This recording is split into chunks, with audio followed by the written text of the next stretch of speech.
కూటమి ప్రభుత్వం వైసీపీ నేతలపై అక్రమ కేసులు పెట్టి జైలుకు పంపుతుందని మాజీ ఎమ్మెల్యే కాటసాని రామిరెడ్డి ఆగ్రహం వ్యక్తం చేశారు.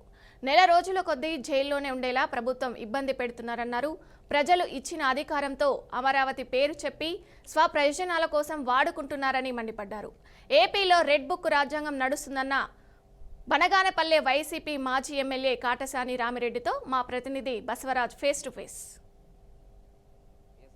పార్టీ ఆధ్వర్యంలో ఈరోజు ఏదైతే జగన్ అంటే నమ్మకం, చంద్రబాబు అంటే మోసం అనే పుస్తకాన్ని అయితే ఆవిష్కరణ చేశారు, విడుదల చేయడం జరిగింది. ఈ సందర్భంగా నంద్యాల జిల్లా బనగానపల్లి వైసీపీ మాజీ ఎమ్మెల్యే కాటసాని రామిరెడ్డి గారు మనతో ఉన్నారు. అంటే ఈ అరాచక పాలన, కూటమి ప్రభుత్వం యొక్క విధ్వంస పాలన గురించి తెలుసుకునే ప్రయత్నం చేద్దాం. అన్న చెప్పండి, ఏడాది పాలన పూర్తయిందని ఒకవైపు వాళ్ళైతే సంబరాలు చేసుకుంటున్నారు, మరి వైసీపీ అయితే ఇది నిరంకుశత్వ పాలన, అరాచక పాలన అని చెప్పి దుమ్మెత్తిపోస్తున్న పరిస్థితి ఎలా చూడాలంటారు? వైసీపీ అనేది అంటే వాస్తవాలనే మాట్లాడుతూ ఉంది.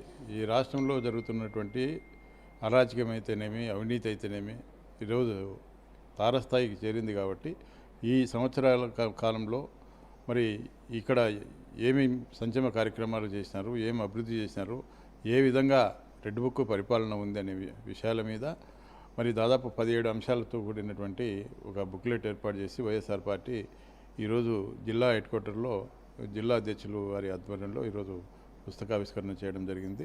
మరి సోమవారము మరి ఇది అదేవిధంగా నియోజకవర్గ స్థాయిలో ఈ పుస్తకావిష్కరణ, తర్వాత మండల స్థాయిలో కూడా ఈ పుస్తకావిష్కరణ కార్యక్రమం ఉంటుంది. మరి ఈరోజు వివిధ అంశాలతో కూడినటువంటి ముఖ్యంగా ఈ రాష్ట్రంలో వేలాది మంది వైఎస్ఆర్ పార్టీ నాయకులను, కార్యకర్తల మీద తప్పుడు కేసులు బనాయించి జైళ్ళకు పంపడం జరుగుతూ ఉంది. ఈరోజు మాజీ ఎమ్మెల్యేలను, మాజీ మంత్రులను కూడా ఈరోజు రాష్ట్రంలో చూస్తూ ఉన్నాం. ఎక్కడ చూసినా కూడా ఏదో కేసులు పెట్టి, మరి కేసులు పెట్టిన తర్వాత ఆ కేసుతో కాకుండా ఇంకా ఇతర మళ్ళీ జోడించి కేసులు పెట్టడం, వాళ్ళను 3 నెలలు 4 నెలలు అయినా కూడా వాళ్ళను బయటికి రాకుండా చేయడం చూస్తూ ఉన్నాం. మరి అదేవిధంగా ఈరోజు ఏదన్నా కూడా ఒక మీడియా అంటే ప్రతి పార్టీకి గౌరవం ఉండేది.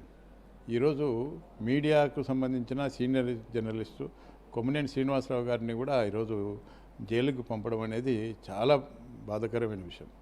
ఈరోజు ఈ యొక్క లైవ్ ప్రోగ్రాంలో, సాక్షికి సంబంధించిన లైవ్ ప్రోగ్రాంలో ఎవరైనా, ఎందుకంటే ఒక కాలర్ కానీ ఇంకా ఎవరైనా కూడా, ఒక అనలిస్ట్ కానీ ఎవరైనా కూడా వివిధ వారి యొక్క భావాల గురించి వ్యక్తపరచడం అనేది సహజం. మరి దాంట్లో ఎందుకంటే గతంలో ఈ యొక్క టైమ్స్ ఆఫ్ ఇండియాలో, హిందూ పేపర్లో కూడా ఈ వ్యభిచార కూపాల గురించి ఈ రాష్ట్రంలో మరి కర్ణాటక కంటే మొదటి స్థానంలో ఉంది. మరి దీని గురించి కూడా గతంలో కూడా ఈ యొక్క ఏబిఎన్ ఛానల్లోనూ, అదేవిధంగా TV5, ఈటీవీలో, వివిధ పత్రికల్లో కూడా చాలా వరకు కథనాలు వచ్చినాయి. మరి ఆనాడు ఎవరి మీద కేసులు పెట్టలేదు. అయితే ఏదైతే విధ్వంసం జరిగింది, ఆర్థిక వ్యవస్థ చిన్న భిన్నమైందని పుస్తకం అయితే ఆవిష్కరణ చేశారు ఈరోజు. బట్ వాళ్ళు ఏమంటారంటే ఆర్థిక వ్యవస్థని గాడిలో పెట్టాము, అమరావతిని ప్రపంచం అబ్బురపడేలా నిర్మిస్తాము, లేదా వాళ్ళ విధ్వంసాలు మళ్ళీ కంటిన్యూ చేయడానికి ఇది వేశ్యల రాజధాని, ఇలా రకరకాలుగా ఒక కుట్రపూరితంగా వైసీపీ పార్టీ పోతూ ఉంది. వైసీపీని రాజకీయంగా సమాధి చేయాలి ఖచ్చితంగా అని చెప్తా ఉన్నారు. ఎలా చూస్తారు? ఇప్పుడు డెవలప్మెంట్ అనేది ఈరోజు రాష్ట్ర ప్రజలందరూ ఓటేసింటే మీరు ముఖ్యమంత్రి అయినారు. ఏదో 39 గ్రామాల ప్రజలు ఓటేస్తే ముఖ్యమంత్రి కాలేదు. ఆ 39 గ్రామాలకు కూడా ఒక కాన్స్టిట్యున్సీకి సంబంధించిన విలేజ్లు తప్ప, ఆ యొక్క మంగళగిరి లేకుంటే పక్కన తాడేపల్లి దానికి సంబంధించినది తప్ప ఈరోజు రాష్ట్రంలో ఈరోజు 164 స్థానాలు మీకు ఇచ్చినారు. మరి మీ మీద ఎంతో నమ్మకంతో మీరు కూటమి ప్రభుత్వంగా ఏర్పడి ఈరోజు మిమ్మల్ని నమ్మి, మీ యొక్క మోసపు మాటలను నమ్మి ఓటేసినారు. కానీ మీరు ఒక ప్రాంతానికే మేము అభివృద్ధిని పరిమితం చేస్తాము, ఈ రాష్ట్రంలో ఇంకెవరికి అవసరం లేదు, అభివృద్ధి అవసరం లేదు, రోడ్లు అవసరం లేదు, తాగునీరు అవసరం లేదు, మీకు సంక్షేమ కార్యక్రమాలు అవసరం లేదు అంటే ఈరోజు ఒప్పుకునే పరిస్థితులు లేరు. ఈరోజు కేవలం అమరావతిని, అది కూడా వారి యొక్క స్వార్థ ప్రయోజనాల కోసం ఈరోజు గతంలో చూసినాం.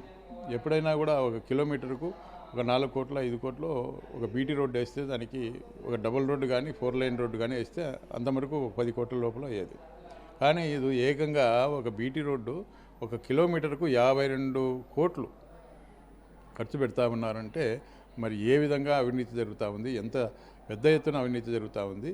అదేవిధంగా ఈరోజు మనం కూడా ప్రతి ఒక్కరు కూడా చాలామంది కన్స్ట్రక్షన్ ఫీల్డ్లో ఉన్నారు, మరి ఎవరైనా కూడా ప్రతి వాళ్ళు స్క్వేర్ ఫీట్కి ఎంత అవుతుందంటే 2000 నుంచి 2500 వరకు ఆ యొక్క స్క్వేర్ ఫీట్కు ఖర్చు అవుతుంది. ఇంకా ఎక్కువగా చేస్తే ఒకవేళ ఒక డీలక్స్ టైప్లో చేస్తే 3000-3500 అవుతుంది అనేది ప్రతి ఒక్కరికి తెలుసు.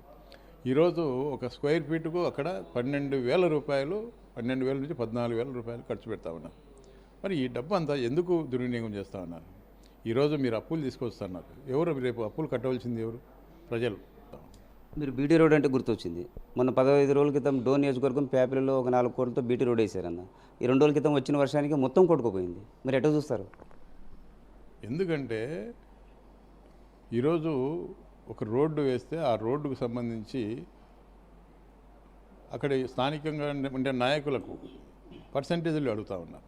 ఈ పర్సంటేజీలు 10%, 15% ఇస్తే మరి ఏ విధంగా బీటీ నాణ్యత లోపాలు మరి ప్రమాణాలు ఏ విధంగా మరి ఉంటాయి? మరి వీళ్ళకు ఇటు అధికారులకు డబ్బులు ఇవ్వాలి పర్సంటేజ్, ఇటు రాజకీయ నాయకులు డబ్బులు ఇవ్వాలి. మరి ఇంకా రాజకీయ నాయకులు డబ్బులు ఇచ్చి అధికారులకు డబ్బులు ఇస్తే మరి నాణ్యతా ప్రమాణాలు ఎక్కడ కూడా పాటించే పరిస్థితి లేదు.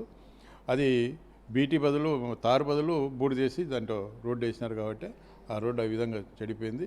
మరి ఈరోజు మరి సోషల్ మీడియాలోనూ అదేవిధంగా ఎలక్ట్రానిక్ మీడియా, ప్రింట్ మీడియాలో కూడా వచ్చింది. మరి దీని మీద ఏం చర్యలు తీసుకుంటారు? ప్రభుత్వం మరి తెలుగుదేశం పార్టీ అధికారంలో ఉంది. దీనికి సంబంధించిన కాంట్రాక్టర్ మీద కానీ మరి దీనికి సంబంధించి ఎవరైతే అవినీతికి పాల్పడినారో వాళ్ళ మీద ఏం చర్యలు తీసుకుంటారనేది మరి ప్రభుత్వమే తెలియజేయాలి. మొత్తం మీద ఏదైతే వైసీపీ ప్రభుత్వం అయితే ఖచ్చితంగా ఈ కూటమి ప్రభుత్వం యొక్క తప్పులను ఎత్తి చూపుతాం, జనాల్లో వెళుతాం. ఏదైతే జగన్ అంటే నమ్మకం, చంద్రబాబు అంటే మోసం అనే ఒక పుస్తకాన్ని అయితే ఈరోజు ఆవిష్కరణ చేశాం. ఇది గడప గడపకు తీసుకెళ్లి కూటమి ప్రభుత్వం లోపాలు కావచ్చు లేదా వాళ్ళ అవినీతి అక్రమాలు అయితే ఎండగడతామని బనగనపల్లి మాజీ ఎమ్మెల్యే కాటసాని రామిరెడ్డి గారు చెప్తున్న పరిస్థితి. కెమెరా పర్సన్ బాబుతో బసవరాజ్, BRK న్యూస్, కర్నూలు జిల్లా.